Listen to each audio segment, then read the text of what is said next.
फरवरी 5 हमारे प्रतिदिन की रोटी मिनिस्ट्रीज की ओर से आप सभी को नमस्कार।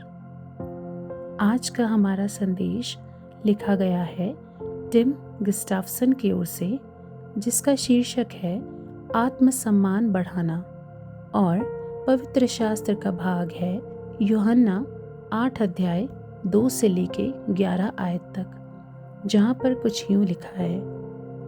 भोर को वो फिर मंदिर में आया। सब लोग उसके पास आए और वो बैठकर उन्हें उपदेश देने लगा। तब शास्त्री और फरीसी एक स्त्री को लाए जो व्यभिचार में पकड़ी गई थी, और उसको बीच में खड़ा करके यीशु से कहा, हे गुरु, ये स्त्री व्यभिचार करते पकड़ी गई है। व्यवस्था में मूसा ने हमें आज्ञा दी है कि ऐसी स्त्रियों पर पथराव करें। अतः तू इस स्त्री के विषय में क्या कहता है? उन्होंने उसको परखने के लिए ये बात कही ताकि उस पर दोष लगाने के लिए कोई बात पाए। परंतु यीशु झुककर उंगली से भूमि पर लिखने लगा। जब वे उससे पूछते ही रहे तो उसने सीधे होकर उनसे कहा, तुम में जो निष्पाप हो वही पहले उसको पत्थर मारे।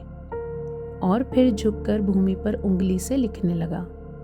परंतु वे ये सुनकर बड़ों से लेकर छोटों तक एक एक करके निकल गए, और यीशु अकेला रह गया और स्त्री वहीं बीच में खड़ी रह गई। यीशु ने सीधे होकर उससे कहा, हे नारी, वे कहाँ गए?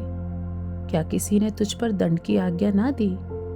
उसने कहा, हे प्रभु, किसी ने नहीं। यीशु ने कहा, मैं भी तुझ पर दंड की आज्ञा नहीं देता। जा और फिर पाप ना करना। मुख्य वचन यूहन्ना 8 अध्याय पद 10। क्या किसी ने तुझ पर दंड की आज्ञा ना दी? मैगी की युवा सहेली चौंकाने वाले ढंग से तैयार होकर चर्च में आई। हालांकि किसी को आश्चर्य नहीं होना चाहिए था, वो एक वेश्या थी। मैगी की आगंतुक बेचैनी से अपनी सीट पर बैठकर बार बार अपनी बहुत छोटी स्कर्ट को नीचे खींचती हुई अपनी बाहों को सचेत अवस्था में अपने चारों ओर मोड़ने रही थी। ओह, क्या तुम्हें ठंड लग रही है? मैगी ने चतुराई से इस बात पर ध्यान हटाते हुए पूछा कि उसने कैसे कपड़े पहने हैं। ये मेरा शॉल ले लो।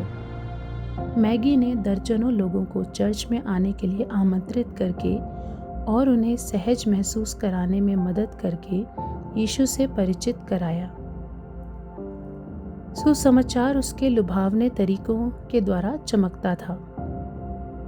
वो सभी के साथ सम्मानपूर्वक व्यवहार करती थी। जब धार्मिक अगुओं ने एक स्त्री को व्यभिचार के कठोर और सटीक आरोप के साथ यीशु के सामने घसीट लाए, तो मसीह ने उस पर तब तक ध्यान नहीं दिया जब तक कि उसने आरोप लगाने वालों को दूर नहीं किया। उन लोगों के जाने के बाद वो उसे डांट सकता था। इसके बजाय उसने 2 सरल प्रश्न पूछे, वे कहाँ गए और क्या किसी ने तुझ पर दंड की आज्ञा ना दी? निसंदेह बाद वाले प्रश्न का उत्तर नहीं था। इसलिए यीशु ने उसे एक संक्षिप्त कथन में सुसमाचार दिया, मैं भी तुझ पर दंड की आज्ञा नहीं देता। और फिर निमंत्रण, जा और फिर पाप न करना।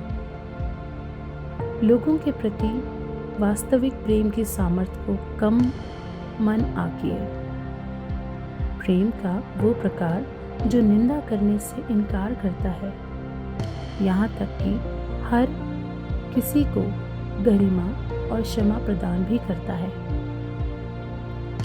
जब आप किसी ऐसे व्यक्ति को देखते हैं जो कठिन जीवन शैली जी रहा है, तो आपकी क्या प्रतिक्रिया होगी? इस सप्ताह आप किसे चर्च में आमंत्रित कर सकते हैं और आप उन्हें कैसे आने के लिए प्रेरित कर सकते हैं?